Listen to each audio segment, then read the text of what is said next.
Noong 1990, pinahanga ni Christopher ang lahat ng mga guro sa paaralan sa pamamagitan ng pagkumpleto ng pagsusulit sa loob lamang ng ilang oras na tumagal ng 3 araw kay Einstein. Binanggit ng kanyang nakatatandang kapatid na babae na si Michelle na maaari siyang pumunta sa kolehiyo ng maaga, ngunit hindi siya sigurado kung gusto niyang pumunta. Sa kanilang paglabas, napansin ng sundalo na may cartoon robot sa t-shirt ni Christopher at pinagalitan siya na nagpaalala sa kanya na darating ang digmaan. Ang robot sa t-shirt na iyon ay si Cosmo, ang bida ng isang sikat na palabas sa cartoon. Gayunpaman, dahil lumalaki ang argumento laban sa robot sa buong bansa, nakansela ang palabas. Ang mga robot ay unang binuo ng Walt Disney para sa kanilang mga parke noong 1955 at kalaunan ay inilagay sila sa maramihang produksyon, kaya sila ang naging pangunahing pinagmumulan ng mga manggagawa sa buong mundo. Sa loob ng maraming taon ay nagtrabaho sila ng walang problema, ngunit sa huli, napagod sila sa pagtatrabaho at nagrebelde.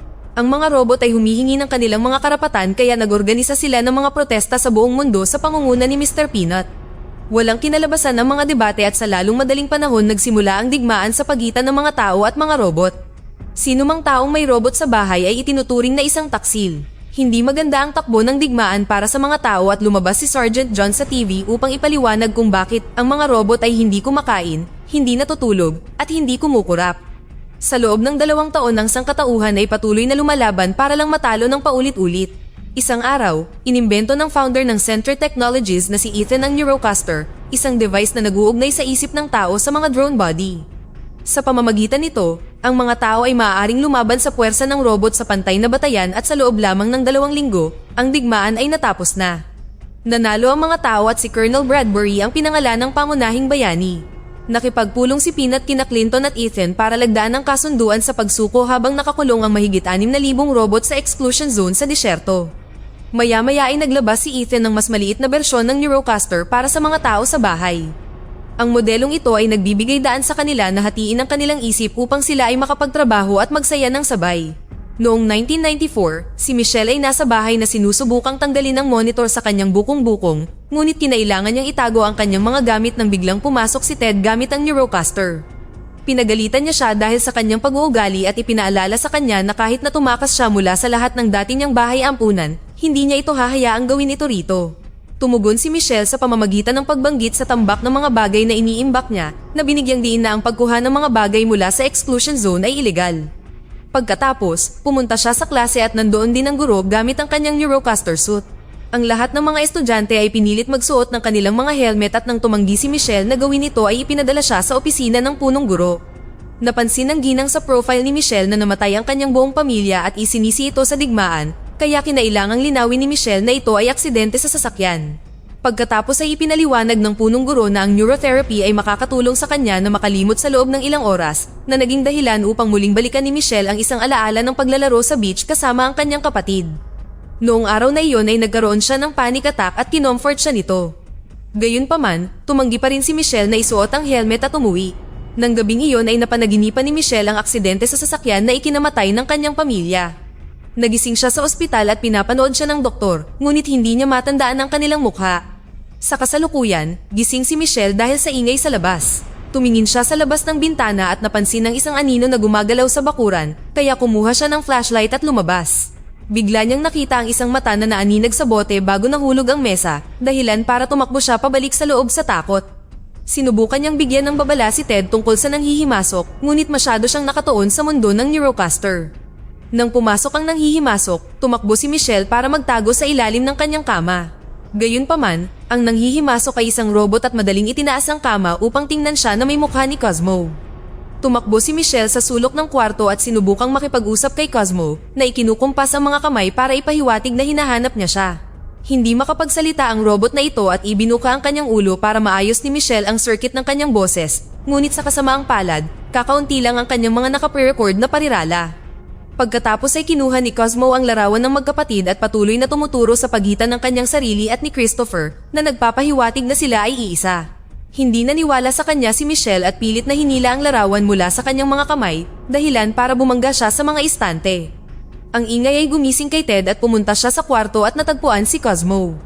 Sinisi niya si Michelle para dito at sinigawan siya na nagdulot ng pagtatalo na nagtapos sa pagtulak sa kanya ni Ted laban sa robot. Ginawa ni Cosmo ang parehong kilos na ginawa ni Christopher at nakumbinsi si Michelle sa kanyang kwento bago itinulak si Ted sa dingding.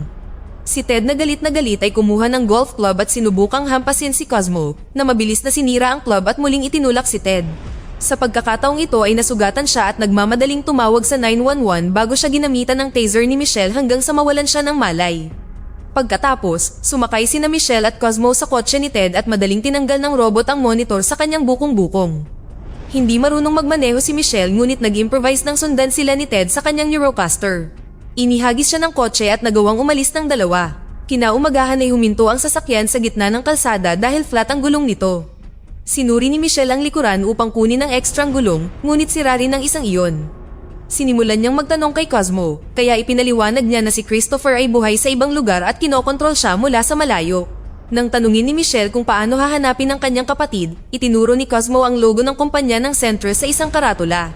Gamit ang lata ng Dr. Pepper at higit pang pagkumpas, binanggit ni Cosmo ang isang doktor na may salamin at naisip ni Michelle ang tungkol sa paggising niya muli pagkatapos ng aksidente. Ngayon ay naaalala niya ang mukha ni Dr. Amherst at kung paano niya sinabi sa kanya na namatay si Christopher sa ospital. Pagkatapos ay kumuha si Michelle ng mapa at itinuro ni Cosmo ang isang lugar sa gitna ng exclusion zone. Kakailanganin nilang magplano upang makapasok sa mapanganib na lugar at naalala ni Michelle ang lahat ng mga ilegal na bagay na binili ni Ted. May kahon sa likod ng kotse na may address ng P.O. Box ng nagpadala sa New Mexico, kaya nagpa siya silang hanapin ang taong iyon dahil maaaring alam nito kung paano makapasok sa zone. Pumuslit ang dalawa sa tren para sa kalahati ng paglalakbay at ipinagpatuloy ang kalahati sa paglalakad. Sa gabi, huminto si Michelle sa tindahan para sa pagkain at paglabas niya ay may nakita siyang truck na paparating, kaya hinila niya si Cosmo sa eskinita upang magtago. Ang driver pala ay si John, na nagbukas sa P.O. Box na hinahanap ng dalawa at kinuha ang malaking pera dito. Pagkatapos ay lumitaw ang isang lalaki sa kanyang Eurocaster upang bumili ng baril mula kay John. Biglang pinihit ng kliyente ang armas at nagbanta na babarilin si John, ngunit bigla itong tinamaan ng electric shot na nag-shutdown sa Eurocaster. Kagagawa nito ni Herman, ang partner na robot ni John na tumulong sa kanya na kunin ang bumagsak na makina habang tinatalakay kung paano kukunin ang mga parte nito. Habang sila ay abala, pumuslit sina Michelle at Cosmo sa likod ng truck. Samantala, nakita ni Bradbury ang inabandon ng kotse ni Ted. Kinabukasan ay dumating ang truck sa isang lumang minahan malapit sa exclusion zone. Inilipat nina John at Herman sa loob ang kanilang mga pinakabagong nakuha. Hindi alam na nagtatago sina Michelle at Cosmo sa isang kahon. Habang pinagtatalunan nina John at Herman ang mga nawawalang cable, sinubukan ni Michelle na samantalahin ang pagkagambala para pumuslit, ngunit hindi sinasadyang na-activate ni Cosmo ang kumakantang isda at ibinigay ang kanilang lokasyon. Nang palibutan sila nina John at Herman, ipinaliwanag ni Michelle na gusto lang niya ng gabay patungo sa exclusion zone ngunit sa tingin ni John ay baliw siya. Sa sandaling iyon ay umakyat ang elevator at napagpasyahan ni John na may sumunod sa kanila, kaya nagtago ang buong grupo. Pagbaba ng elevator ay lumitaw si Bradbury. Inanunsyo niya na ang lugar na ito ay nasa ilalim na ngayon ng pamamahala ng Robot Deactivation Task Force at pinalabas sina John at Michelle na nakataas ang kanilang mga kamay. Sinubukan ni John na magpanggap na kapatid niya si Michelle, ngunit nakilala siya ni Bradbury at sinabing siya ay inaaresto. Sinubukan ni Herman na barilin si Bradbury gamit ang kanyang electric beam ngunit nakita siya ni Bradbury at ginamit niya si John bilang kalasag. Pagkatapos ay nagpaputok si Bradbury, sinira ang malaking bahagi ng silid habang ang lahat ay tumatakbo upang muling magtago. Nang makorner niya ang mga robot, lumabas si Michelle at hinampas ang kanyang braso ng fire extinguisher, ngunit inagaw ito ni Bradbury mula sa kanya at sinira ito. Habang napupuno ng usok ang silid, ipinalakpak ni Michelle ang kanyang mga kamay upang patayin ang mga ilaw. Biglang umawit muli ang dekorasyon na isda at nag-ambala si Bradbury kaya binaril siya ni John mula sa likod. Walang magawa ang kanyang mga bala sa katawan ng Eurocaster at mabilis na sinira ni Bradbury ang kanyang baril bago hinawakan si John sa leeg. Sa kagustuhang iligtas siya, sumuko sina Michelle at Cosmo. Matapos itapon si John, nagsimulang maglakad si Bradbury patungo sa dalawa na nagpapaliwanag na si Cosmo ay minarkahan para sa pag-deactivate. Sa sandaling iyon, ibinaba ni Herman ang malaking crane plow at nahuli si Bradbury. Pagkatapos, ang buong grupo ay tumalon sa mining car upang makatakas. Gayunpaman, masyadong natagalan si John sa paghahanap ng tamang susi at si Bradbury ay nakakuha ng sapat na oras upang makatakas. Binaril niya ang cart para sirain ito at sinubukan ding barilin si Cosmo, ngunit dinisarmahan siyang muli ni Herman at ngayon ay sinimulan na siyang labanan ng dalawang robot. Nakahanap si Michelle ng bulldozer at nakorner si Bradbury sa dingding gamit ito na nagdulot ng pagbagsak ng ilang mga bato at nabaon din siya. Ang minahan ay unti-unting gumuguho kaya ang grupo ay nagmamadaling lumabas upang iligtas ang kanilang mga sarili. Nang makitang bumabagsak ang kanyang tahanan, napasigaw si John sa pagkabigo at sinigawan niya si Michelle para sa pagsira sa lahat. Nag-ambala siya ng ilang kakaibang ingay sa malapit kaya tumakbo ang grupo para magtago sa kuweba at pinanood ang mga scavenger robot na naglilibot sa paghahanap ng mga pyesa upang ayusin ang kanilang mga sarili. Nang makakita si John ng pagkakataon, lumabas siya at sinira ang robot para makapasok siya sa kanyang garahe, kung saan itinatago niya ang isang van at isang malaking suit na ginagamit ni Herman para palakihin ang kanyang sarili. Pagkatapos ng maraming pagtatalo, nakumbinsi ni Michelle si John na tulungan siya. Makalipas ang ilang minuto, nasa loob ng van sina Michelle, John, at Cosmo, na bitbit ni Herman gamit ang suit. Pumasok sila sa exclusion zone at nakita ni Michelle ang lahat ng nawasak na robot sa lupa. Sa paglalakbay, ibinahagi ni John ang kwento kung paano niya nakilala si Herman. Sa panahon ng digmaan, ang pangkat ni John ay natalo at napalibutan ng mga kaaway. Babarilin sana ng mga robot ang mga sundalo, ngunit nakita ni Herman si John na umiiyak at sa halip ay iniligtas siya. Pagkalipas ng ilang araw, natagpuan sila ng mga Sentry drone at hindi sila nakinig kay John nang subukan niyang sabihin sa kanila na mabait si Herman, kaya kinailangang tumakas ang dalawa upang maiwasang mapatay. Samantala, ginagamit ni Ethan ang kanyang Neurocaster upang muling balikan ng isang alaala kasama ang kanyang namatay na ina, ngunit nagsimulang mag-malfunction ang device at kinailangan niyang i-off ito. Sumigaw siya sa kanyang mga siyentipiko at hiniling na malaman kung ano ang nangyayari sa mga sistema ng kumpanya, kaya't ibinunyag ng mga lalaki na nakatakas si Christopher. Kapag hindi nila siya nahanap sa Biyernes, babagsak ang buong kumpanya. Si Ethan na desperado ay nakipagkita kay Bradbury sa virtual na mundo. Alam niya na si Cosmo ay nasa listahan ng paghahanap ni Bradbury at nag-alok sa kanya ng deal. Sa halip na dalhin si Cosmo sa mga awtoridad, gusto ni Ethan na ibigay siya sa kanyang kumpanya. Sa minahan, muling na-activate ang Neurocaster ni Bradbury. Sa disyerto, pinag-uusapan ng grupo ang ideya na pasukin ng isang abandonadong mall para maghanap ng makakain. Nakita sila ng isang robot at hinagisan sila ng refrigerator at nabasag ang harap na bintana ng van. Sinubukan ni Herman na tumakas ngunit patuloy na naghahagis ng mga bagay ang kalaban at naging dahilan ng pagbagsak niya. Bumagsak ang van at agad na pinalibutan ng mga robot ang grupo na hinuli sila at dinala sa mall. Mayroong isang buong lipunan ng mga robot sa loob, mula sa mga nakakaaliw na modelo hanggang sa mga regular na kagamitan sa bahay. Mayroong pang isang higante sa labas na nakatingin sa kanila sa bintana. Nagpakita si Mr. Peanut at humingi ng paumanhin sa paghuli sa kanila, ipinaliwanag na iniisip ng mga robot na sila ay mapanganib na mga scavenger. Nang sabihin sa kanya ni Michelle ang tungkol sa kanyang sitwasyon, isiniwalat ni Peanut na minsan nang bumisita si Dr. Amherst sa lugar na ito at mayroon siyang PhD sa human-machine interaction. Mabilis siyang pinalayas ni Peanut kaya hindi niya alam kung nasaan na ang doktor. Gustong lumabas ni Michelle upang ipagpatuloy ang kanyang paghahanap at ipinaalala ni John kung gaano kadelikado sa gabi, kaya kinumbinsi niya itong maghintay hanggang umaga. Nang mapag-isa, naalala ni Michelle ang huling Pasko nila ni Christopher at kung gaano ito kaliit mula nang makita niyang nagkolehiyo ito. Hindi niya mapigilang maluha sa alaala at inaliw siya ni Cosmo bago nag-play ng cartoon na madalas na pinapanood ng magkapatid. Di nagtagal, sumali ang grupo ng iba pang mga robot sa panonood na napansin ni Peanut. Maya-maya pagkatapos makatulog ang lahat, bigla silang ginising ng isang male robot na naghahanap kay Christopher. Itinaas ni Cosmo ang kanyang kamay at binigyan siya ng robot ng isang postcard na iniwan ni Amherst para sa kanya. May address na nakasulat sa card at isang sulat na nagsasabing hihintayin siya ni Amherst. Ang address na iyon ay nasa teritoryo ng scavenger, kaya hindi sila makakapasok ng walang plano. Narinig ni Peanut ang lahat at ipinakilala sila sa isang training robot na patuloy na nagmamalfunction habang sinusubukang ipaliwanag kung paano labanan ang mga scavenger. Iniisip ni John na maaaring siya ay makaperwisyo lamang, ngunit pinahanga siya ng robot sa pamamagitan ng pagbaril ng baseball ng napakabilis. Sa umaga, nakarating si Bradbury sa exclusion zone at pinanood ang mall mula sa malayo at napansin na palis ang grupo sakay ng kotse ni Peanut. Buong araw silang nagmaneho at pagdating ng gabi ay nakarating sila sa isang abandonadong amusement park kung saan dapat matatagpuan ang address. Nakakita si Michelle ng mga ilaw sa isa sa mga atraksyon kaya napagpasyahan niyang may tao sa paligid. Biglang nag-activate ang isang malaking clown head at nagsimulang lumitaw ang mga katakot-takot na robot sa paligid ng grupo. Agad na nagsimulang tumakbo ang grupo habang binabaril nila ang sinumang kaaway na masyadong malapit. Sinubukang makipag-usap ni Peanut sa kanila, ngunit ang alam lamang ng mga nakakatakot na robot ay kung paano umungol. Nakarating ang grupo sa gusaling may mga ilaw para lamang matuklasan na ang mga pinto ay peke. Papalapit na ang mga robot at hindi nila alam kung ano ang gagawin. Biglang bumukas ang mga ilaw sa paligid ng parke at nagsimulang tumugtog ang musika sa mga speaker habang lumalabas ang apoy mula sa ilang estatwa. Umatras ang mga robot sa takot bago bumukas ang isang pinto sa ilalim ng grupo na naging dahilan upang sila ay dumausdos pababa sa nakatagong lagusan. Sa silid sa ilalim ng lupa, sa wakas ay natagpuan nila si Amherst na nasabik nang makita ang postcard sa kamay ni Cosmo.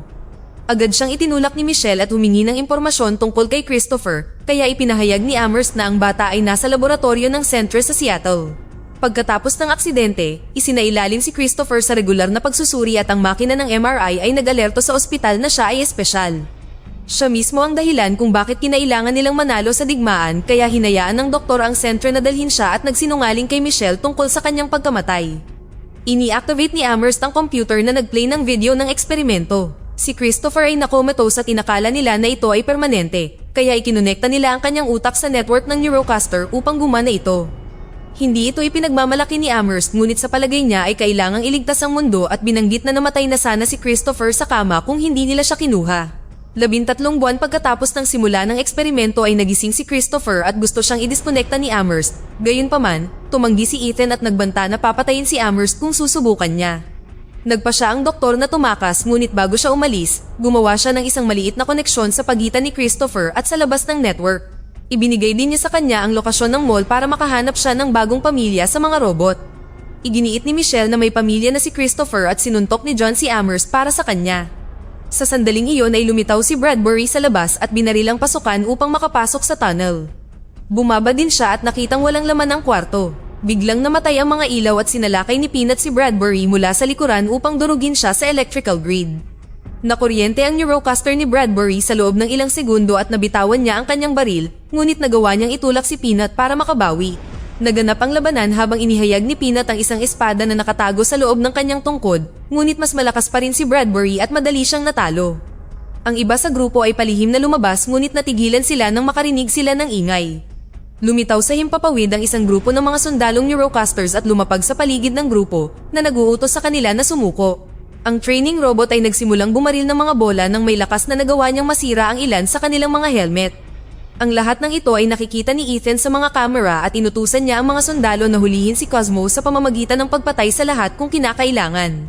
Naghagis ng bola si Cosmo para gambalain ng isang sundalo at lumitaw si Michelle sa likuran niya. Pinaputokan siya ng pintura hanggang sa masira ang kanyang propeller at bumangga siya sa kisame. Nang subukan ng pangalawang sundalo na hulihin siya, binaril siya ni Amherst at sinabihan ng dalawa na alam niya ang paraan upang makalabas. Si John at ang iba pang mga robot ay patuloy na nakikipaglaban sa iba pang pangkat na tinalo sila gamit ang mga improvised na armas. Sa silid sa ilalim ng lupa, pinunit ni Bradbury ang sombrero ni Peanut at sinabing sinira niya ang kasunduan, kaya kasalanan niya ang mangyayari sa kanyang pamilya. Kasabay nito, dumating ang isang grupo ng mga sundalo sa mall.